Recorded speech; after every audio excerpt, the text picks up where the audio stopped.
The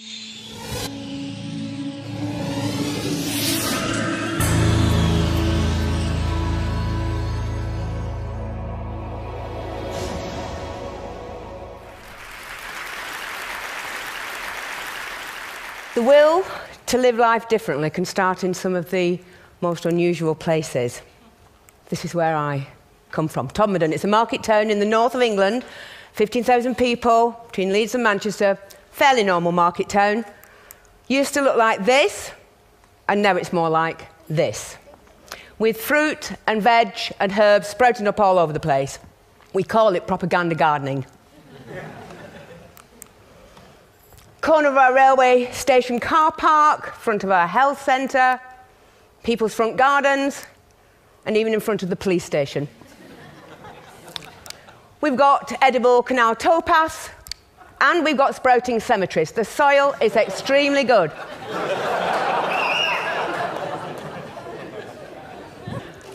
We've even invented a new form of tourism. It's called vegetable tourism.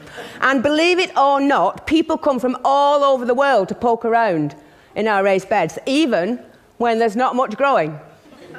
But it starts a conversation. And you know, we're not doing it because we're bored. We're doing it because we want to start a revolution.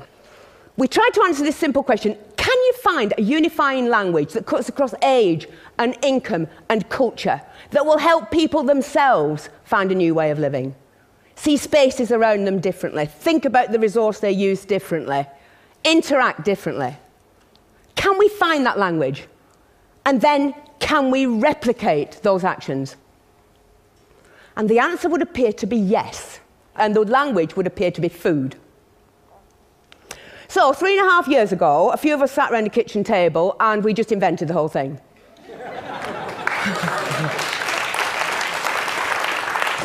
We came up with a really simple game plan that we put to a public meeting. We did not consult, we did not write a report, enough of all that. And we said to that public meeting in Todmorden, look, let's imagine that our town is focused around 3 plates. A community plate, the way we live our everyday lives, a learning plate, what we learn, what we teach our kids in school, and what new skills we share amongst ourselves, and business, what we do with the pound in our pocket, and which businesses we choose to support. Now, let's imagine those plates agitated with community actions around food. If we start one of those community plates spinning, that's really great. That really starts to empower people. But if we can then spin that community plate with the learning plate, and then spin it with the business plate, we've got a real show there. We've got some action theatre. We're starting to build resilience ourselves. We're starting to reinvent community ourselves. And we've done it all without a flipping strategy document.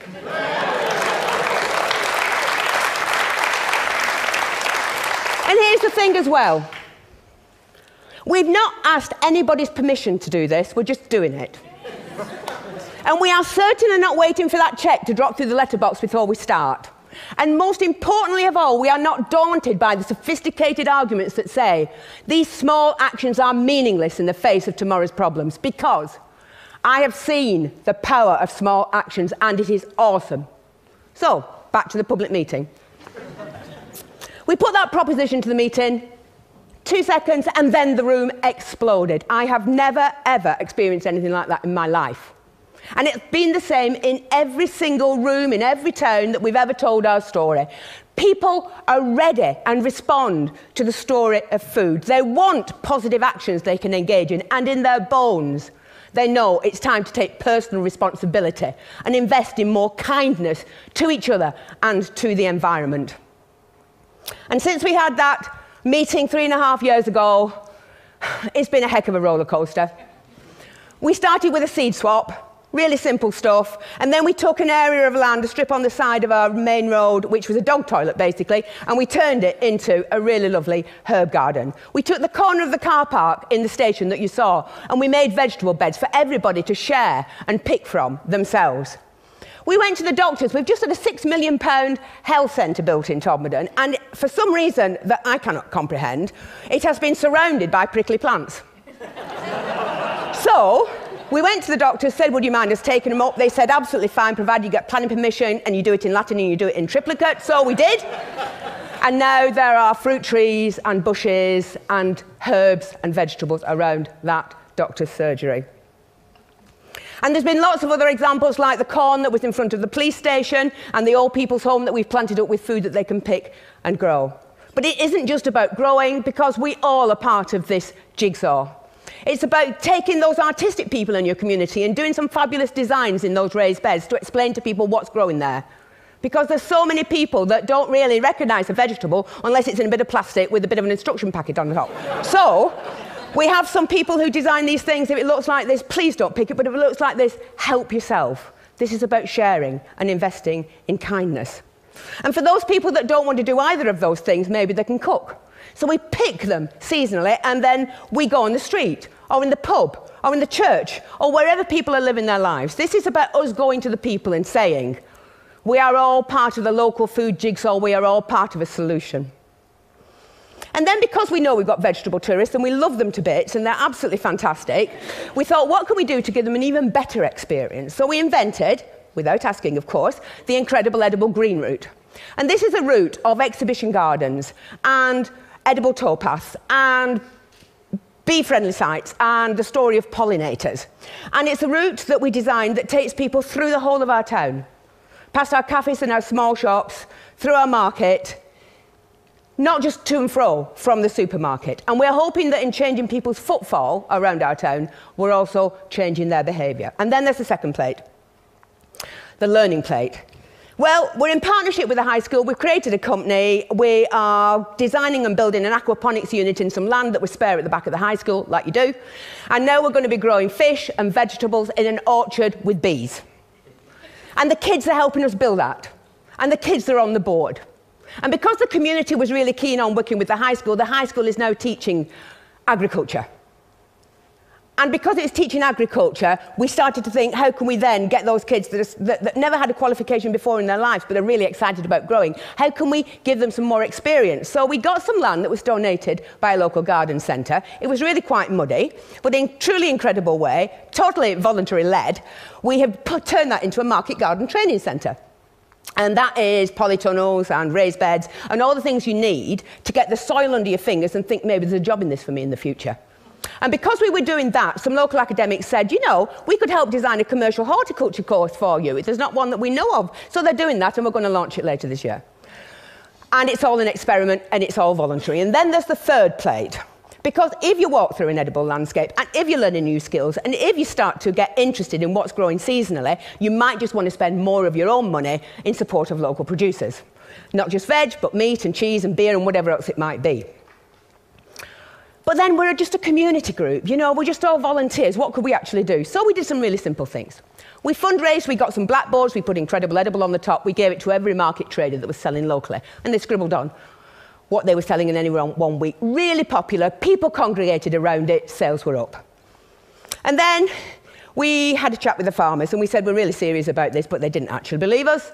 So we thought, OK, what should we do? I know, if we can create a campaign around one product and show them there is local loyalty to that product, maybe they'll change their mind and see we're serious. So we launched a campaign, because it just amuses me, called Every Egg Matters.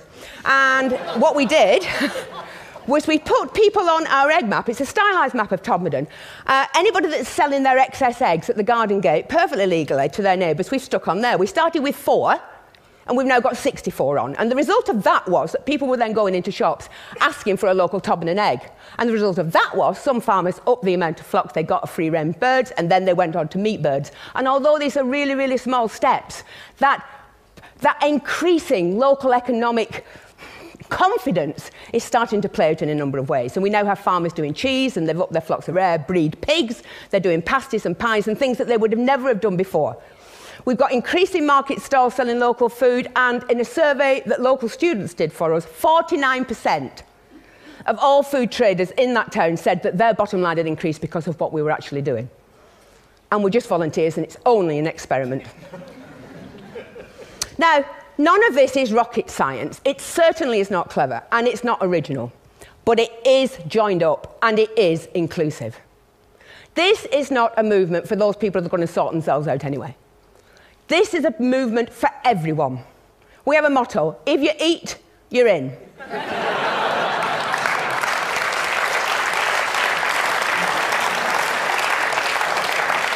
across age, across income, across culture. It's been really quite a roller coaster experience. But going back to that first question that we asked, is it replicable? Yeah. It most certainly is replicable. More than 30 towns in England now are spinning the incredible edible plates. Whichever way they want to do it, they're of their own volition, they're trying to make their own lives differently. And worldwide, we've got communities across America and Japan. It's incredible, isn't it? I mean, what can you say? America and Japan and New Zealand. People, after the earthquake in New Zealand, visited us in order to incorporate some of this public spiritedness around local growing into the heart of Christchurch. And none of this takes more money, and none of this demands a bureaucracy. But it does demand that you think things differently and you are prepared to bend budgets and work programmes in order to create that supportive framework that communities can bounce off. And there's some great ideas already in our patch. Our local authority has decided to make everywhere incredible edible, and in support of that have decided to do two things. First, they're going to create an asset register of spare land that they've got, put it in a food bank so that communities can use that wherever they live, and they're going to underpin that with a licence. And then they've said to every single one of their workforce, if you can, help those communities grow and help them maintain their spaces. Suddenly, we're seeing actions on the ground from local government. We're seeing this mainstreamed. We are responding creatively at last to what Rio demanded of us. And there's lots more you could do. I mean, just to list a few. One, please stop putting prickly plants around public buildings. It's a waste of space.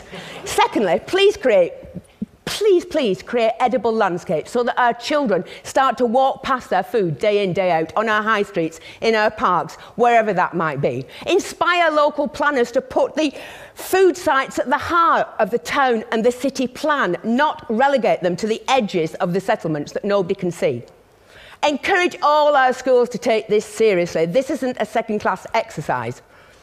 If we want to inspire the farmers of tomorrow, then please let us say to every school, create a sense of purpose around the importance of the environment, local food and soils. Put that at the heart of your school culture and you will create a different generation.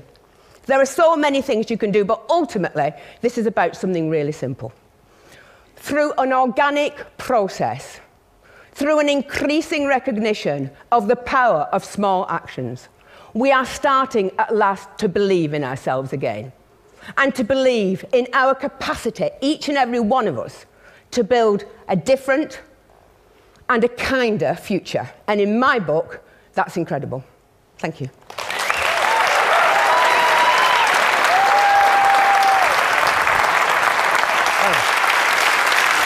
Oh.